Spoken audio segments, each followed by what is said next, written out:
Big TV భక్తి సమాచారం WhatsApp ఛానల్లో జాయిన్ అవ్వండి. అన్ని విశేషాలు ఎప్పటికప్పుడు తెలుసుకోండి. ప్రేక్షకులందరికీ నమస్కారం అండి. ప్రభుత్వము శాస్త్రీయమైన గృహ నిర్మాణం చేస్తుందా అనేది కొంతమంది ప్రశ్న.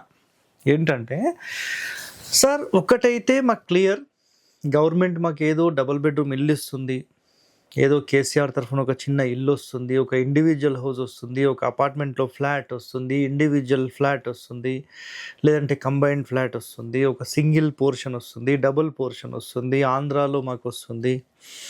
ఓకేనా? సో ఇలాంటి మాటలు ఎన్నో మీరు విన్నారు కదా. నిజంగా బలహీన వర్గాలకు, పేద ప్రజలకు ఏవైతే ఇండ్లు ఇస్తున్నారో ఆ ఇంటి వల్ల, ఆ ఇంటి వాస్తు వల్ల వాళ్ళు ఉన్నత స్థాయిలోకి వెళ్తారా లేదా? మీరు చెప్పండి నాకు. 100% వెళ్ళే అవకాశాలు ఉండవు. వెళ్ళేలా ప్లాన్స్ మీకు డిజైన్ చెయ్యరు. తెలుసా మీకు? ఇది చాలా ఇంపార్టెంట్ పాయింట్. ఇది గుర్తుపెట్టుకోండి, రాసి పెట్టుకోండి. నిజంగా పేద ప్రజలనే వ్యక్తులు లేకుండా ఉంటే గనక, అందరూ ఉన్నత స్థాయిలో ఉంటే, వీళ్ళందరూ గవర్నమెంట్కి ఓట్లేసి అవసరం ఉన్నప్పుడు డబ్బులు తీసుకొని ఉండరండి. సో అందరూ మంచి స్థాయిలోకి వచ్చేసేసి, అందరూ మంచి సంపాదన ఉంటే సరైన నాయకుడిని ఎన్నుకునే అవకాశాలు వీళ్ళ చేతిలో ఉంటాయి. పేద ప్రజలు, బలహీన వర్గాలు ఉన్నంత కాలం వాళ్ళకు ఏదో ఒక రకంగా మీకు ఒక గృహం ఇస్తాము, మీకు ఒక జాబ్ ఇస్తాము, మీ ఏరియా డెవలప్మెంట్ చేస్తాము, మీ పంట పొలాలకు మేము సహాయం చేస్తాము అనే ఒక మాటలతో వాళ్ళందరినీ ఆకట్టుకుని వాళ్ళకి ఇల్లు ఇస్తామనే ఏదో ఒక మాటతో వాళ్ళని ఆకట్టుకోవడానికి ఖచ్చితంగా పేదలు ఉండాలి అనేది ఇక్కడ కాన్సెప్ట్.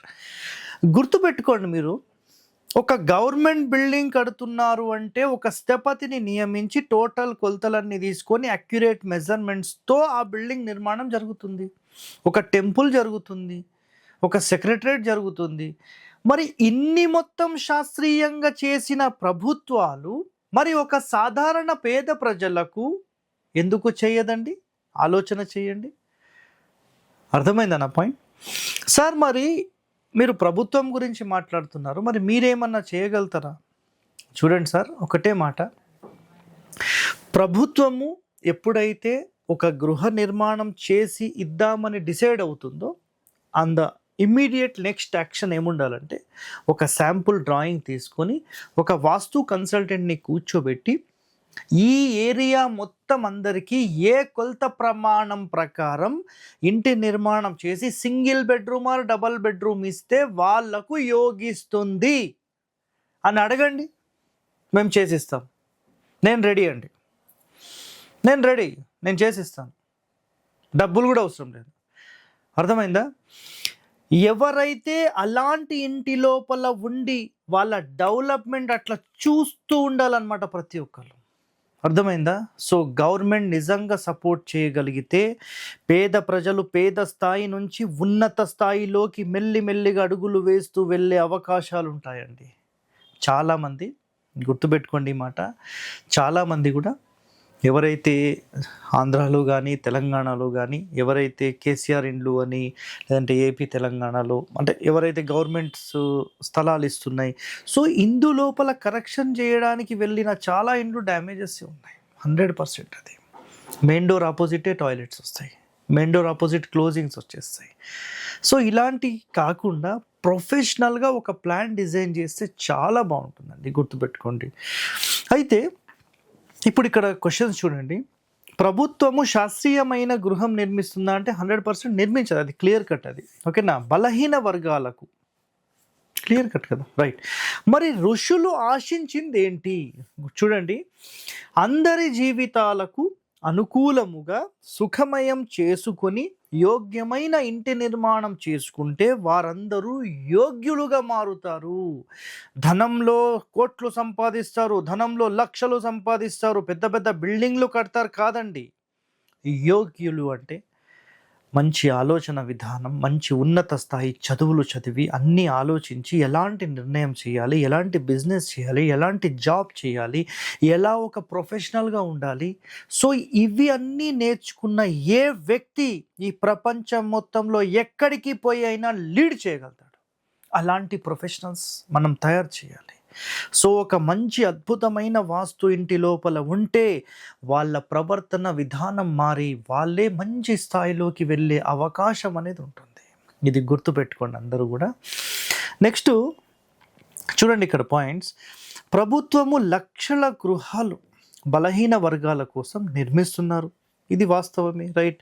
మళ్ళీ అలాంటి నిర్మాణాలకు ప్లాన్ కానీ స్థల ఎన్నిక కానీ శాస్త్రపరంగా పాటించారా?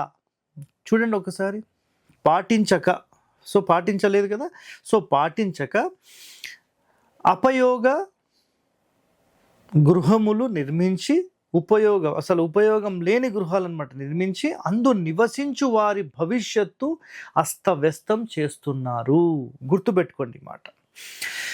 ఇల్లు అనేది కేవలం గాలికి, వానకు, ఎండకు, ఓకేనా, ఏదన్నా తుఫాన్లకు నుండి కేవలం కాపాడేది మాత్రమే కాదు కదా. సో చాలామంది ఇంతే అనుకుంటారు అందరూ, అలా కాదండి. సో ఆ ఇంటి వాళ్ళ సుఖ దుఃఖాలకు, వంశ అభివృద్ధికి, వంశహీనతకు, ధన రుణాలకు, ధనం ఆర్జించడానికి, ఉన్నత స్థాయి వెళ్ళడానికి, ఇలా ఎన్నో అంశాలను లింక్ అయి ఆ ఇల్లు అనేది ఉంటుంది. అర్థమైందా? ఒక అద్భుతమైన ఇంటి నిర్మాణం మీరు చేసి అందులో ఉంటే మీరే ఒక మంచి స్థాయిలోకి వెళ్తారు. మరి నిజంగా ప్రభుత్వం ఎప్పుడైనా ఇలా ఆలోచన చేసిందా? మమ్మల్నే కాంటాక్ట్ చేయాలని అవసరం లేదు. వాళ్ళ దగ్గర స్థపతులు ఉన్నారు. ఒక మంచి ప్లాన్ తీసుకోండి, పర్ఫెక్ట్ ప్లాన్ తీసుకోండి. ఆ ప్లాన్ తీసుకొని ఆ ఇంట్లో ఉండండి, చూడండి ఎలా ఉంటుందో. అందరూ ఒక మంచి స్థాయిలోకి వెళ్తే నిజంగా అసలు పేద ప్రజల దేశం అనే మాట కాదు, ఇప్పుడు మాట్లాడుతున్నారండి. ఒక టైంలో ఎలా ఉండేది తెలుసా? సోనేకి చిడియా అంటారు. మీరు ఎక్కడికన్నా వెళ్ళండి, కేవలం బంగారుమయమే ఈ భారతదేశం అనే ఒక మాట ఉంది. మరి ఇప్పుడు ఎందుకు లేదండి? పేద ప్రజలు బలహీన వర్గాలు ఎందుకు వచ్చారు?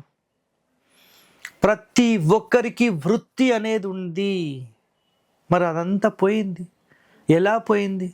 ఆలోచన చేయండి. ప్రభుత్వం అది ఫ్రీగా ఇస్తాం, ఇది ఫ్రీగా ఇస్తామంటే పనిచేసేటోడు అందరూ డౌన్ అయిపోయారు. గతంలో కూడా నేను ఒక ఎపిసోడ్ చేశాను, గుర్తుపెట్టుకోండి ఈ మాట. పల్లెటూర్లలో ముసలి వాళ్ళు, కొంచెం ఏజ్డ్ వాళ్ళు ఏం చేసేవాళ్ళంటే ఆకులు తీసుకొని వస్తే మొత్తం ఇస్తరాకులు కొట్టి ప్రతి నెల 1000, 2000, 3000 సంపాదించేవాళ్ళు. పని ఎప్పుడు కొనసాగేది, ప్రతి ఇంటి లోపల పని కొనసాగేది. ఖాళీ కూర్చొని ఏం చేస్తాం బేటా, ఎంతో కొంత పని చేద్దాం. సో పని చేస్తూ వాళ్ళ జీవితకాలం అలా గడిపించేవాళ్ళు.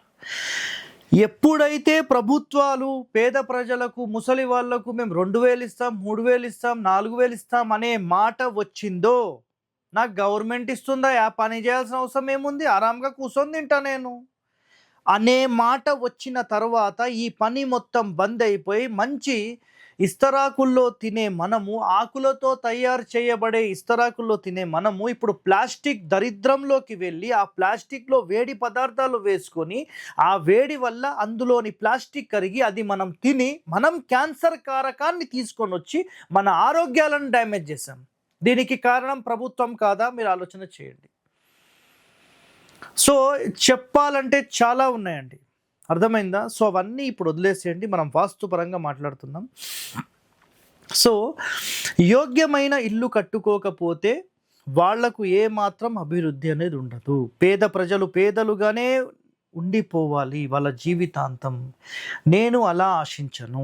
ఎవరైతే ఒక మంచి స్థాయిలోకి వెళ్దామని అనుకున్నారో మీరు ఇమ్మీడియట్లీ పర్సనల్గా మీరు హరివాస్తుని కాంటాక్ట్ అయ్యి అలాంటి స్థలాలు ఉంటే చిన్న ఇల్లు అయినా సరే, ఒక రూమ్ అయినా సరే, ఒక మంచి శాస్త్రపరంగా కట్టుకోండి అని నేను క్లియర్గా చెప్తాను. మిమ్మల్ని ఎందుకు కాంటాక్ట్ అవ్వాలి సార్, నన్ను ఎవడు కాంటాక్ట్ అవ్వమన్నాడు? మీరు ఎవరినైనా కాంటాక్ట్ అవ్వండి, మంచి అద్భుతమైన ప్లాన్ తీసుకొని బాగుండండి, సింపుల్. ఓకే, నెక్స్ట్ చూడండి. ప్రభుత్వ భవంతులు మాత్రం ఖచ్చితంగా మధ్య ద్వారం పెట్టుకుంటారు. మరి పేద ప్రజలకు పెడుతున్నారా? ఆలోచన చేయండి.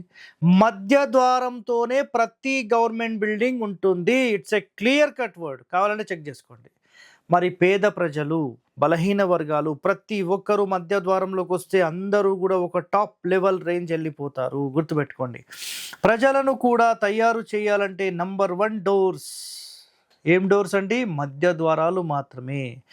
సో నేనైతే ఒకటే కోరుకుంటున్నాను, ప్రతి ఒక్కరూ ఒక మంచి అద్భుతమైన ఇంటి నిర్మాణం చేసుకొని నిజంగా మీరందరూ ఒక ప్రొఫెషనల్స్గా మారి ఒక మంచి స్థాయిలోకి వెళ్ళాలని కోరుతూ సెలవు తీసుకుంటున్నాను. మీ హరివాస్తు హరి. థ్యాంక్ యూ అండి.